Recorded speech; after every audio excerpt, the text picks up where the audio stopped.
EM Weekly starting right now, bringing emergency managers from around the world together to learn, share and collaborate. Good morning, and or good afternoon, depends on where you are. Today we have a really interesting topics that we're getting into, and it's emergency management for our K-12 schools.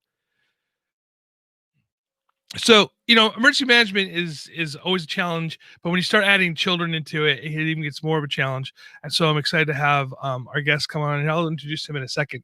And it's kind of crazy. I was looking at some statistics when I was preparing for this conversation, and 55 million kids, I guess, well, pre-COVID, right, are going to schools every day. That's 55 million children that our K-12 schools are taking care of, and he is responsible for his district. And I'm brought him on today because everything I know about him so far has been great, and he happens to have a lot of great information regarding keeping kids and K-12 schools safe. So, Chief Collins, welcome to the show.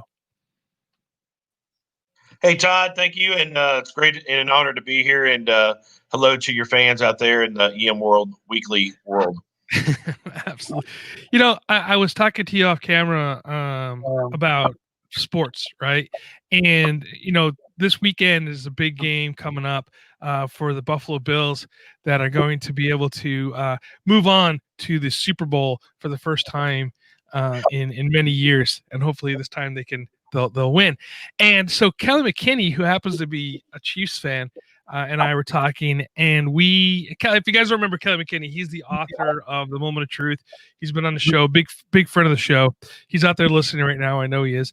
And anyway, we were talking, and we have a bet going on. So if the Buffalo Bills happen not to win on Sunday, I have to wear a Kansas City Chiefs hat during my broadcast here on EM Weekly and talk about how great Kansas City is. If the Buffalo Bills, and let me rephrase that, when the Buffalo Bills win, and I did that earlier, I made that mistake. When the Buffalo Bills win, though, Kelly McKinney is going to come on the show wearing the Buffalo Bills hat, talking about how great the Buffalo Bills are and how awesome of a sports procrastinator, what's it called there? Odds maker I am. So anyway, that's it. And I just want to make the announcement today, Kelly. I know you're listening, so get ready to buy that Buffalo Bills cap.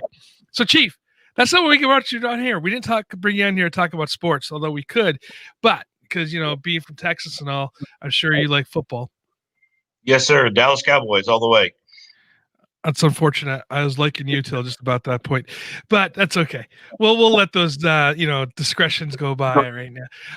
So, Chief, man, K-12, is always a challenge for everything. Especially budgets and all this kind of stuff, and kids getting in there, and the things that happen along with that. But emergency management and safety in schools is always a challenge. How did you get involved with that? Like, what made that become your career path? So I actually was a school resource officer in the Magnolia, Texas area in 2007, and became a specialist in school safety and worked my way up to being the chief of police here in Aubrey ISD in Aubrey, Texas, which is in the Dallas-Fort Worth Metroplex, and became the chief here in 2014. I knew a lot about school safety, but I did not know anything about emergency management. I'll be honest with you. Emergency management was going to be my retirement career when I couldn't wear the badge anymore and needed a job to retire. That was my long goal to be emergency management, but I just thought I'd be doing it when I was retired and things like that. What I learned as the chief is emergency management is a lot of the things that we're doing every day, but we just didn't realize as police officers, firefighters, and EMS that we were doing it. And it's really taught me a lot. And now I'm working on being my professional CEM through the IAEM. And I'm also working on my Texas Emergency Managers basic certification through the Texas EMAT program. And, we do emergency management every day. We just don't realize sometimes what we're doing.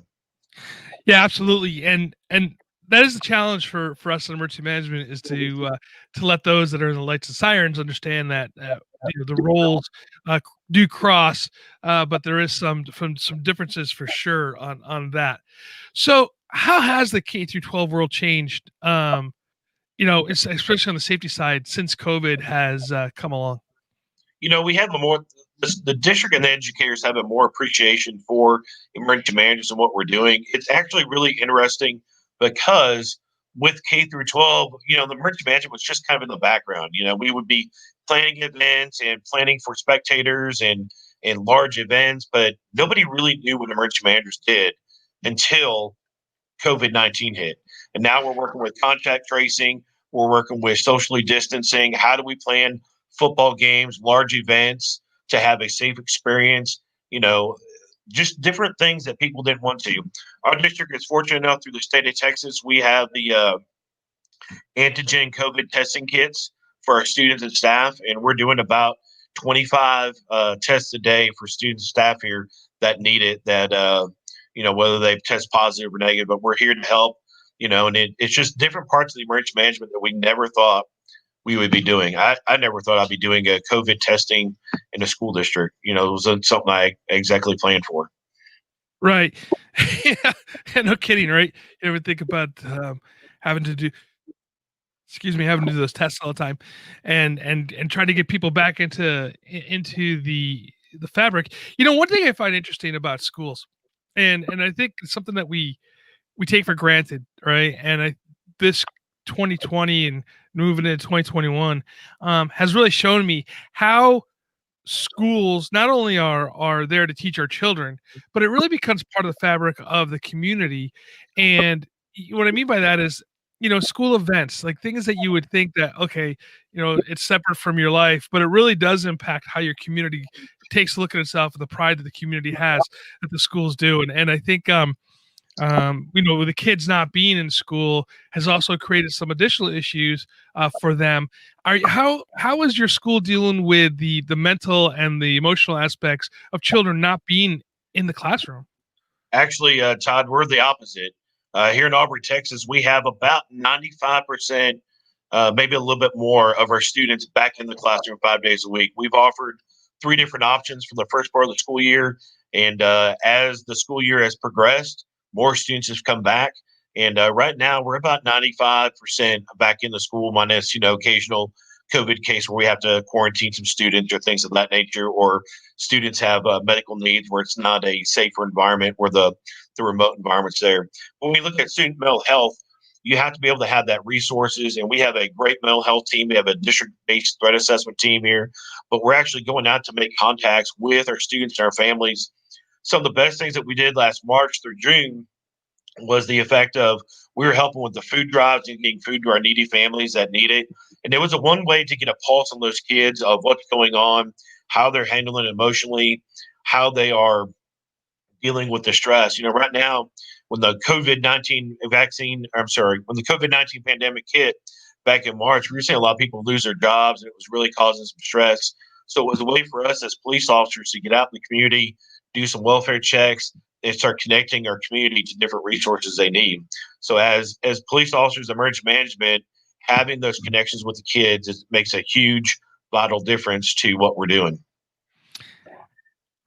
How do the K through 12 emergency managers really get themselves involved with the school district? I mean, I know that there's, I think about schools in general, right? And some of the school districts that we have here in California are pretty large, as far as number of high schools and elementary schools, and some are unified districts where they have they have K through 12. Some of them are just high schools, but there's like all these different, political components to it as well.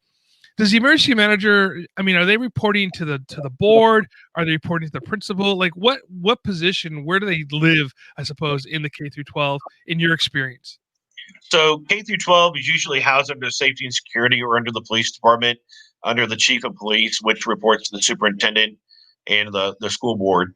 What's neat about having an emergency manager in a K through 12 is they have the outside connections to the different cities, fire departments, EMS, public utilities that you need, but they focus solely on what's going on in the school. So like, let's say if there was a bus accident, what resources we need. We're not shaking hands at the scene of figuring out who's going to be in charge. We already have those plans already made and worked out with our additional partners and our community partners and to bring those resources that we need.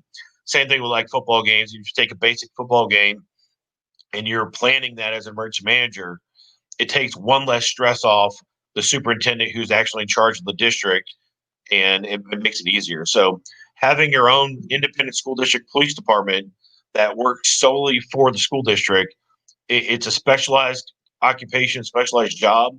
But on the other hand, it takes so many pressures off the administration and off the educators because they're focused on the education of our students.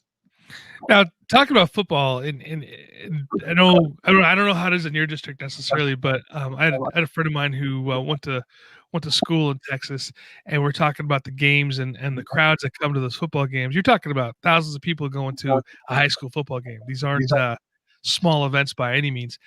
How has COVID impacted your planning for those events? So when we look at COVID planning for large events of football games, proms, it's about attendance and cutting our attendance in half, enforcing the mask orders, socially distancing, contact tracing. It's a whole nother plan. It's not just like what we used to be, where we set up the same incident action plan we used for the past several years, and everything's flowing. And it's actually ticket list tickets. It's planning on how many tickets we have, how many admin people we need. It's a lot of work all planned into one. It even affected our food operations of what we can serve in the concession stands and things of that nature. And that was a planning process that took a lot of time to deal with. But having your own emergency management and having your own police department, we're able to take those considerations and look at the 30,000-foot view and then start drilling down into what we need to do and how we plan. It's also the way we changed our entrance into the stadium. It's also the way we changed our exits in the stadium. We used to be able to have families who would take pictures and things like that. And unfortunately, due to COVID, we had to, pretty much as soon as the game was over, everybody's leaving and going to your cars. And it's a different game. Yeah, absolutely. Now, do you guys have cardboard cutouts too, like the pros? No, we actually had a lot of sellout games. All of our games this year were sellouts. In Texas, we're just finishing up high school football for the state playoffs, where they're in places like Dallas Cowboys Stadium in Arlington, Globe Life Park.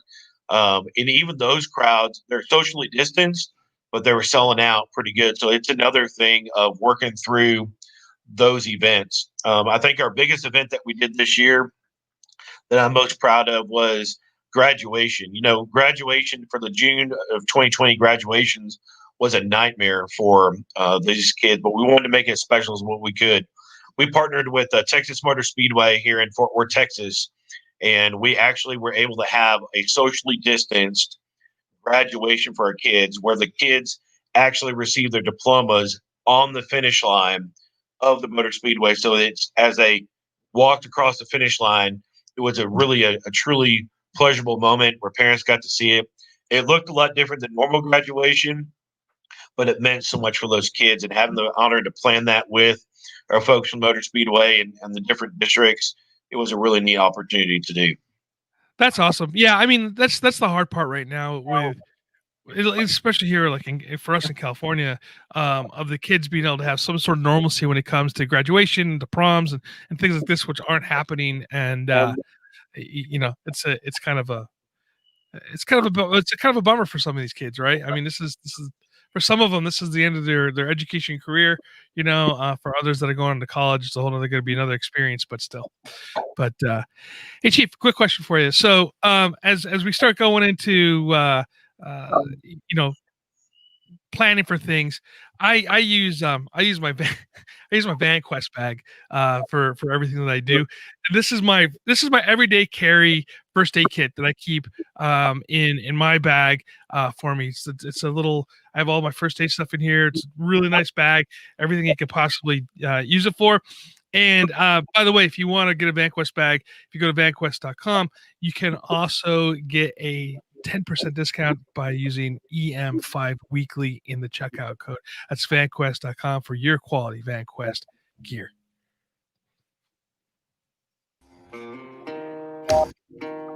The Outer Limits Supply Company was founded on the idea of providing high-quality first aid kits. Their goal is to supply the life-saving equipment you'll need to mitigate the majority of injuries often seen during austere times. From a minor injury on an outdoor adventure with your family to your team responding to a major traumatic event, Outer Limits Supply has the kits to manage most situations, providing practical, user-friendly first aid kits that anyone can use. Enter EM Weekly, all capitals, at checkout and save 20% off your total purchase. Go to www.outerlimitsupply.com today. That's outerlimitsupply.com. Thank you for listening to those sponsors, and please check them out and let them know that we sent them to you, because without them, we could not bring you the quality programming that we're bringing you, and especially having a guy like Chief Collins on here in Texas talking about some really important information with the K-12 Emergency Management. And that being said, Chief, COVID has impacted a lot of aspects of things and made us kind of rethink what classrooms look like and so forth on the education side of it. And when it comes to planning, what has the COVID-19 and just pandemic, we just call it pandemic flu, but pandemic planning in general, how has that impacted your day-to-day as public safety?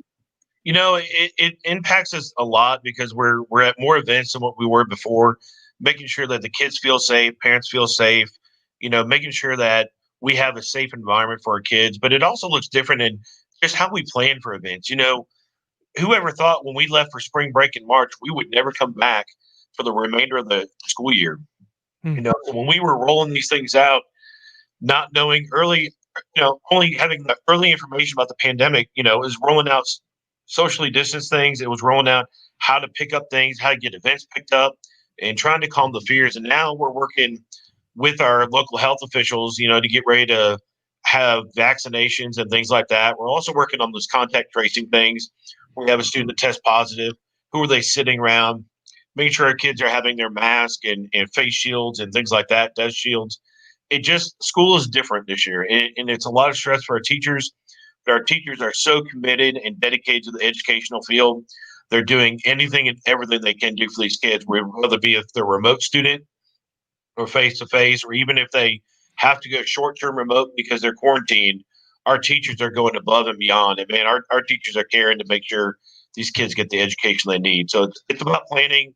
It's about our steps that we've taken as a district to make sure that they have every tool they need. What's your interaction been like with the parents? Parents have been super supportive. Parents sometimes will have a lot of questions of what we're doing about different things, how we're looking at school safety differently, but it's having the connection with our community. We're in a small district here. We have 46 square miles. We cover 5 different cities. We have about 2,700 kids, but it's having that small town connection with our parents. And that's one of the things that as a police chief, I strive is to know our parents, have that connection. And when they need something, they can reach out to me at any time. My phone's on 24/7 to make sure our parents are taken care of and they feel comfortable. Now, I know we talk a lot about COVID right now, and which because it's timely, right? But I do still want to kind of talk about the typical, or I want to say typical. That sounds terrible, but the things that we normally worry about, right, when it comes to K-12. What have you guys done in the era of the run, hide, fight, the active shooter? How are you working with the children with that and making them understand that it's not, I would say it's not scary, but to make it less fearful when you guys are planning for that type of stuff? So the state of Texas and the Texas School Safety Center adopted the I Love You Guys Foundation, which has a standard set of evacuation, lockout, lockdown, things of that nature. And it's all about education. We make videos, and that way we can educate our kids. At the beginning part of the year, the teachers can go into the library, they pull up their educational videos from the I Love You Guys Foundation. And then we also do the same thing with our parents. We offer CRAZE, which is civilian response to active shooter events. That way parents are knowing what's going to happen. We have a great emergency operations plan that talks about with our parents, hey, if this emergency happens, you're going to go over here and wait. We'll reunify your kid and your student with you as soon as we can. But we need you to listen, and that way we can get our emergency responders in there. And lastly, it's having the connections with our local partners. We partner with the city, the different agencies, our county, our fire department, our EMS, our local county EM. We're all working together. It's having those crucial conversations and those crucial tabletops that everybody knows what we're doing through our planning software and having those resources available. Yeah, absolutely. And and I love the part that you get together with your community partners as well, and make them part of that planning process, because I think that's sometimes where schools fail, if you will, is that they don't reach out to their community partners. They make these plans, these grand assumptions, that things are going to work the way they're going to work, without testing or drilling them, and then they wonder why. The city school bus is supposed to the city busing is supposed to show up, and they didn't show up, and stuff like that. So no, that's great. And then along that lines, I mean, obviously, active shooters is one concern, but I mean, you guys live in an area that has a very active weather patterns, hurricanes and tornadoes and whatnot. What's your plan to? I mean, if you have a weather event during the school day, how do you plan to reunify children with their parents? Todd, last week we had an amazing thing, this white stuff that was frozen that came out of the sky. I've never seen it before.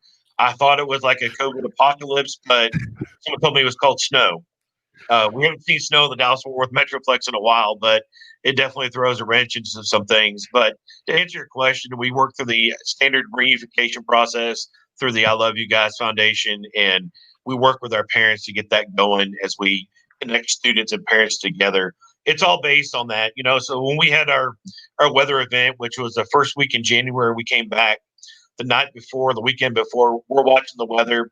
We're on with the Dayton County Emergency Management folks for our county. We're on with the National Weather Service. We actually stay up a good chunk of the night and attend those meeting calls.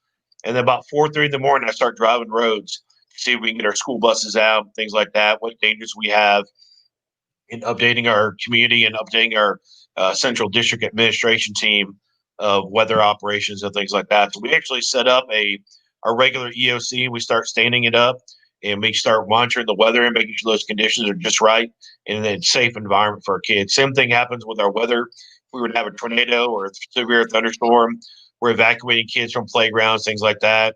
And, we're ready to go for any type of emergency you can have. You name it, we're prepared for it. Now, do you partner with the community to use your schools for sheltering and care reception centers as well, or? At this time, we do not, just because of space. We just got our first brand new elementary school had a built-in tornado shelter, and so working through that's pretty neat. And working through all the logistical issues of that, how that storm shelter was built, it was pretty amazing to watch and piece that together. So we have a small EOC built in that storm shelter for our kids, but right now we're not prepared for that. So we are working with our partners down the road, but you never know what's going to happen. It's Texas weather. It could be sunshining today, and tomorrow in 5 minutes it's going to be snowing. Snow. Yeah, I remember. Oh man, I don't know how many years ago it was. It was. It must have been in the 80s. But we were watching the typical Dallas football game. I don't even know who they're playing for. It was for the what do you call it? The Thanksgiving Day, right? And it snowed. I remember, and that was like back in the old stadium when they had like that little small. It was all snowing through that little hole in the ground. Yeah, so it does snow in Dallas, Yeah, but very very rare. Well, I mean, like obviously Dallas is one of those cities that's internationally known. I mean, people come from all over the place. You have it's a transportation hub. You have all the different sports that are happening there. I mean, how does that typical Dallas, traffic and whatnot impact what you guys can do at the schools? Right now the biggest thing we're experiencing in the Aubrey area is the amount of growth. We're just a little suburb off these big metroplexes, but we're seeing so many houses coming up, so many people move to the great state of Texas that it's great. So right now we're working, watching our infrastructure. We're watching how many new homes are coming up, what new businesses are coming up, and how they affect the plans that we have. We have a central rail line that runs to the back of our school on 2 different campuses. So we're always prepared with the rail lines of what they're bringing, things of that nature, watching traffic. You just never know what you're going to have. You have chemicals being brought through with hazmat, things of that nature, because we have so much construction and other things in our district. So preparing and planning is so key in the school system that if you don't, when an emergency happens, you're going to be struggling and trying to grasp straws of what you need to do. So if you could help out all the other K through 12 and even the emergency managers out there that are trying to figure out how to work with their K through 12 partners, what would you say the first step should be? There's two things that I learned the hard way, and I love what I do as a police officer, as a police chief, as emergency manager. I'm also cross-trained in fire and EMS. So I had the background for emergency management, meaning the incident command system and general knowledge of what fire, EMS, and police can do.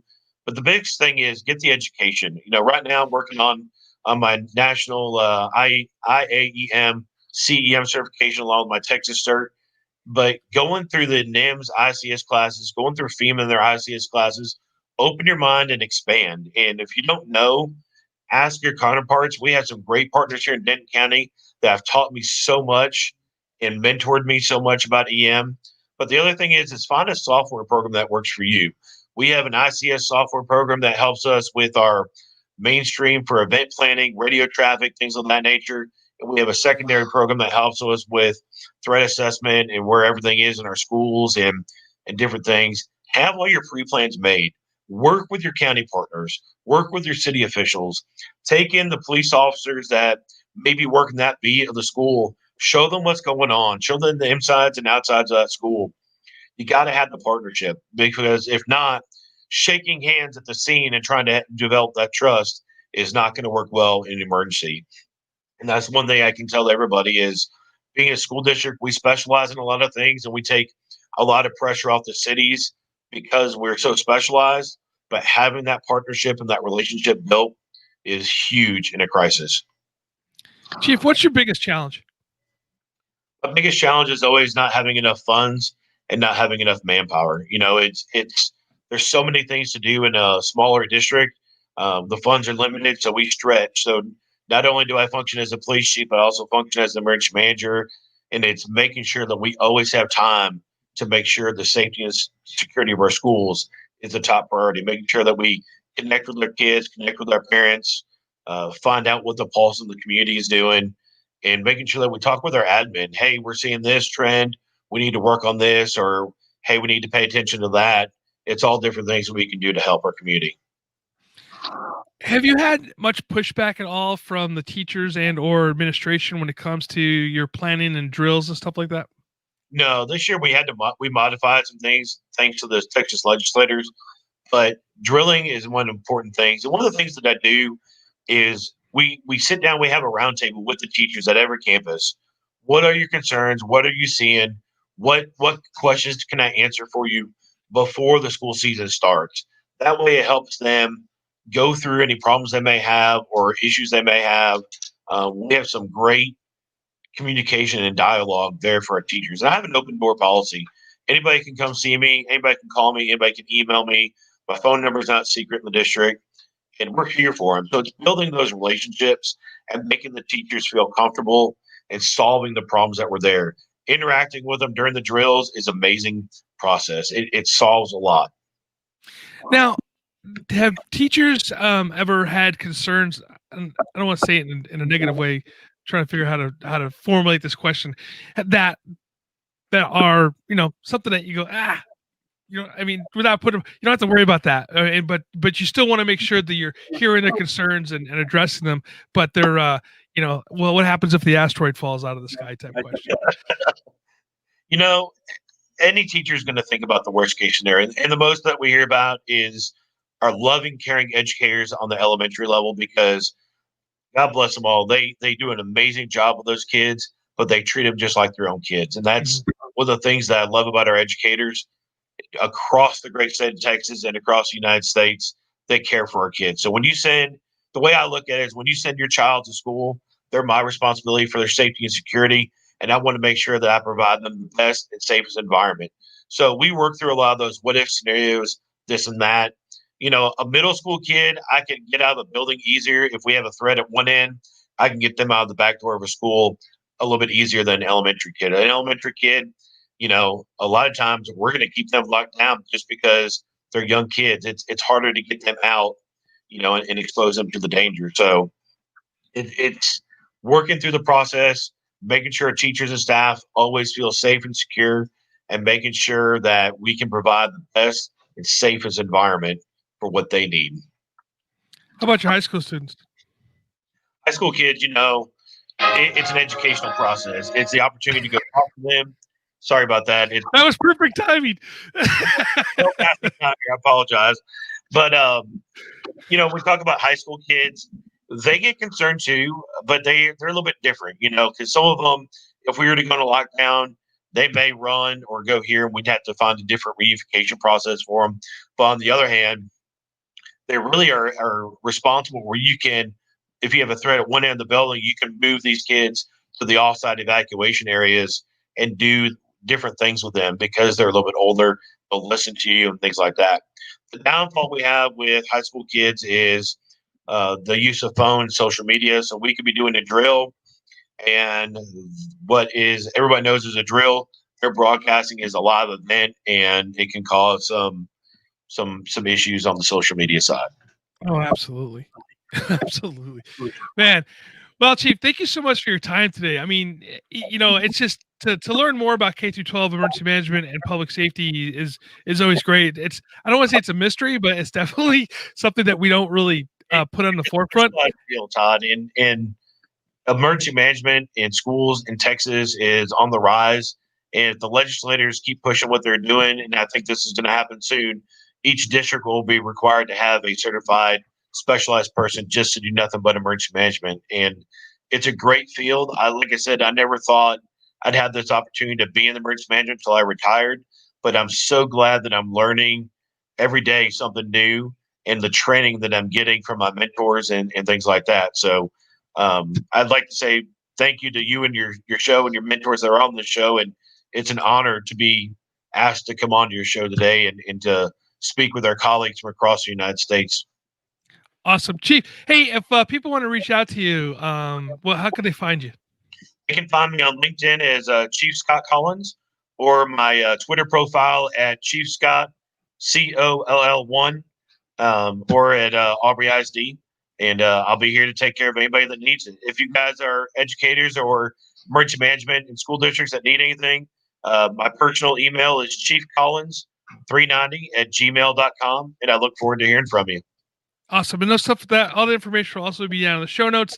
And Chief, again, thank you so much for your time today. And let's do this again sometime. Let's do this again, Todd. Thank you so much. It's been an honor. Hey, everybody. Thank you so much for listening to us today here at EM Weekly. And without you, the show would just be a bunch of people just talking. And I do appreciate all the comments and everything that people put in into the comments section. And also, that being said, please follow us on your favorite podcast player on Facebook, Twitter, LinkedIn, all the social media. Dan, Scott, we missed you today. I know you're out there, but I know you're super busy. So we'll see Dan again sometime soon. And hey, Callie McKinney, you better buy that Buffalo Bills cap. Until then, stay safe, stay hydrated.